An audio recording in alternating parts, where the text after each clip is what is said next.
हर हर महादेव। भगवान शिव के प्रिय भक्तों, शिव पुराण के भाग 109 में आप सबका स्वागत है। आज की वीडियो में आप श्रवण करेंगे शिव पुराण की श्री कोटि रुद्र संहिता के 22वें, 23वें और 24वें अध्याय का। तो आइए भगवान शिव का स्मरण करते हुए शुरू करते हैं 22वां अध्याय, काशीपुरी का महात्म्य। सूत जी बोले, हे मुनिवरों, इस पृथ्वी लोक में दिखाई देने वाली प्रत्येक वस्तु सच्चिदानंद स्वरूप, निर्विकार एवं सनातन ब्रह्म रूप है। वह अद्वितीय परमात्मा ही सगुण रूप में शिव कहलाए और दो रूपों में प्रकट हुए। वे शिव ही पुरुष रूप में शिव एवं स्त्री रूप में शक्ति नाम से प्रसिद्ध हुए। शिव शक्ति ने मिलकर दो चेतन अर्थात प्रकृति एवं पुरुष विष्णु की रचना की है।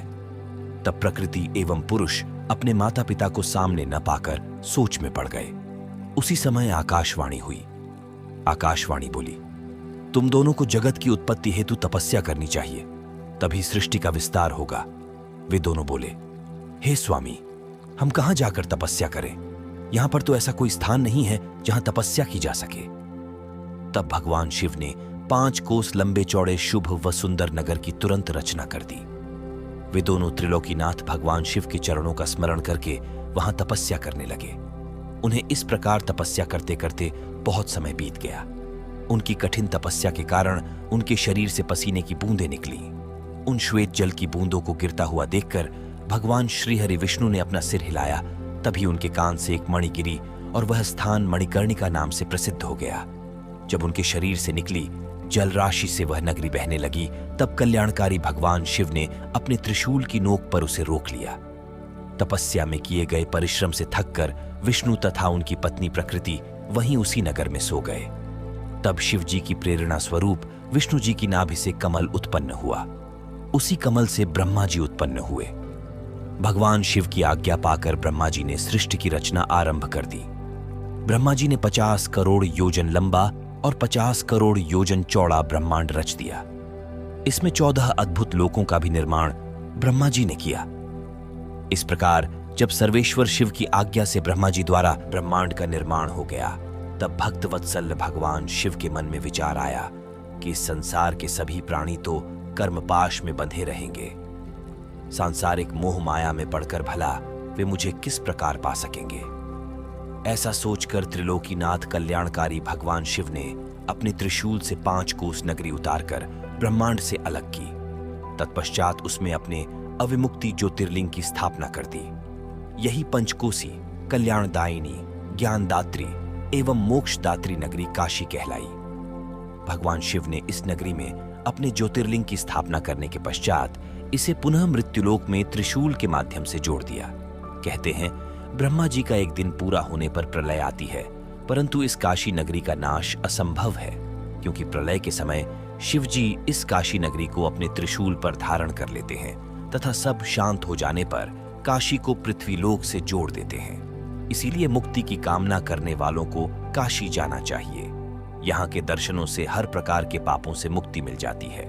काशी मोक्ष देने वाली नगरी के रूप में प्रसिद्ध है। संसार के समस्त प्राणियों के मध्य में सत्व रूप में और बाहर तामस रूप में विराजमान परमात्मा भगवान शिव ही हैं। सत्व आदि गुणों से युक्त वही रुद्र हैं जो सगुण होते हुए निर्गुण और निर्गुण होते हुए सगुण हैं। उन कल्याणकारी भगवान शिव को प्रणाम करके रुद्र बोले, हे विश्वनाथ, महेश्वर लोकहित की कामना से आपको यहां विराजमान रहना चाहिए। मैं आपके अंश से उत्पन्न हूं। आप मुझ पर कृपा करें और देवी पार्वती सहित यहीं पर निवास करें। ब्राह्मणों, जब विश्वनाथ ने भगवान शिव से इस प्रकार प्रार्थना की, तब भगवान शिव संसार के कल्याण के लिए काशी में देवी पार्वती सहित निवास करने लगे। उसी दिन से काशी सर्वश्रेष्ठ नगरी हो गई। भगवान शिव के प्रिय भक्तों, शिव पुराण की श्री कोटि रुद्र संहिता का 22वां अध्याय समाप्त हुआ। अब आप श्रवण कर रहे हैं 23वां अध्याय, श्री विश्वेश्वर महिमा। सूत जी बोले, हे मुनियों, अब मैं आपको काशीपुरी में स्थित अविमुक्त ज्योतिर्लिंग का महात्म्य सुनाता हूं। एक बार जगदम्बा माता पार्वती ने त्रिलोकीनाथ भगवान शिव से विश्वेश्वर ज्योतिर्लिंग की महिमा पूछी थी।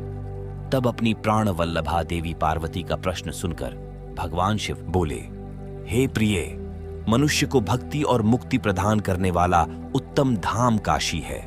मेरा प्रिय स्थान होने के कारण काशी में अनेक सिद्ध और योगी पुरुष आकर मेरे अनेकों रूपों का वर्णन करते हैं। काशी में मृत्यु को प्राप्त करने वाले मनुष्य को मोक्ष की प्राप्ति हो जाती है, वह सीधे शिवलोक को प्राप्त करता है।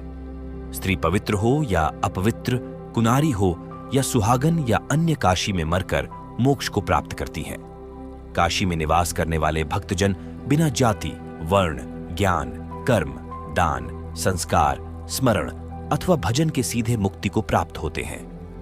हे उमे, जिस विशेष कृपा को पाने के लिए ब्रह्मा जी एवं श्रीहरि विष्णु ने जन्म जन्मांतरों तक तपस्या की, वह काशी नगरी में मरने से ही प्राप्त हो जाती है।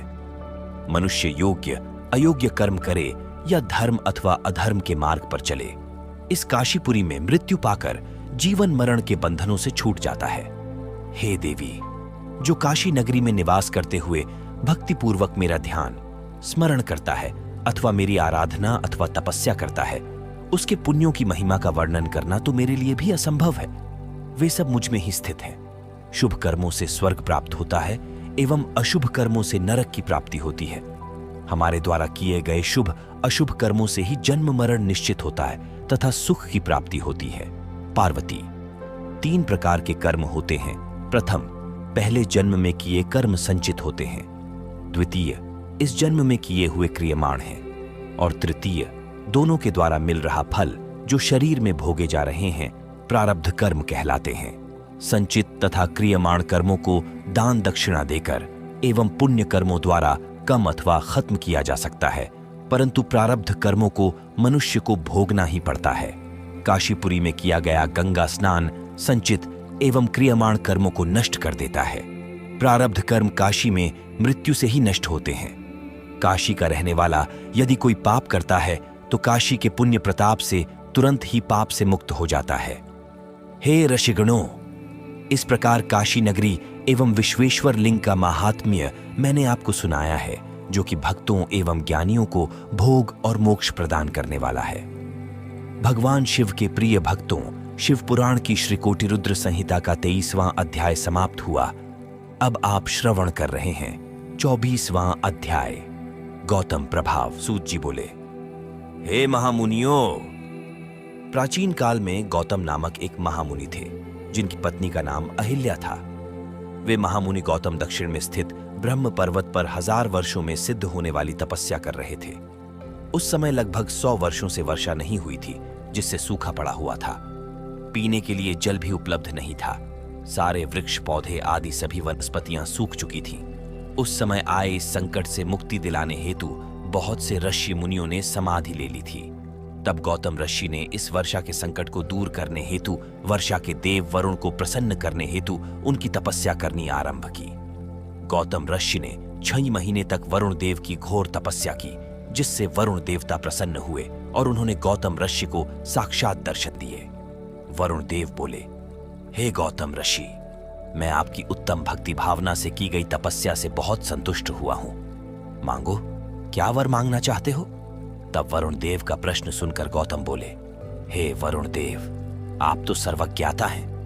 भगवान, आप जानते ही हैं कि वर्षा न होने के कारण संसार के सभी चराचर प्राणी व्याकुल हैं। इसलिए सबकी परेशानियों एवं दुखों को दूर करने के लिए मैं चाहता हूं कि वर्षा हो जाए। महर्षि गौतम के वर को सुनकर वरुण देव बोले कि मैं तो इस जगत के ईश्वर कल्याणकारी भगवान शिव के अधीन हूं और उन्हीं की आज्ञा और प्रेरणा के फलस्वरूप कार्य करता हूं। इसलिए इस वरदान को तो सर्वेश्वर शिव ही दे सकते हैं, अतः आप मुझसे कुछ और मांग लें। तब महर्षि गौतम बोले, प्रभो, आप मुझे जलदान दीजिए। इससे बड़ा और कोई पुण्य नहीं है और इसे कोई नष्ट भी नहीं कर सकता। तब गौतम जी की विनती को स्वीकार करते हुए वरुण देव बोले कि आप एक गड्ढा खोदें, मैं उसे जल से भर दूंगा और उस गड्ढे का जल कभी भी खाली नहीं होगा और इसके लिए तुम्हारा नाम भी संसार में प्रसिद्ध हो जाएगा। वरुण देव की आज्ञा मानते हुए महर्षि गौतम ने तुरंत एक हाथ लंबा और चौड़ा गड्ढा खोद दिया। तब वरुण देव ने उसे जल से भर दिया और महर्षि गौतम से बोले, हे महामुने, इस स्थान पर किए गए सभी कर्म, दान, हवन, देव पूजन, तपस्या, पितृ श्राद्ध आदि सब सफल होंगे। यह कहकर वरुण देव अंतर्धान हो गए। तब गौतम ऋषि बहुत प्रसन्न हो गए कि सबके संकटों को उन्होंने दूर कर दिया है। इसलिए कहते हैं कि संकट के समय बड़ों की शरण में जाने से दुखों से मुक्ति मिलती है। इस प्रकार महर्षि गौतम इच्छित वर पाकर खुश हो एवं स्नान आदि नित्य कर्मों से निवृत्त होकर जौ आदि अन्न पैदा करने लगे। उस जल से सींचकर उन्होंने मुरझाए हुए वृक्षों एवं पौधों को पुनः लहलहा दिया। उस स्थान को छोड़कर चले गए सभी जीव पुनः लौट आए। महर्षि गौतम की परम कृपा से यह स्थान रद्द सिद्धियों से युक्त एवं सभी मनुष्यों के लिए कल्याणकारी एवं सुखदायक हुआ। श्री कोटि रुद्र संहिता का 24वां अध्याय समाप्त हुआ।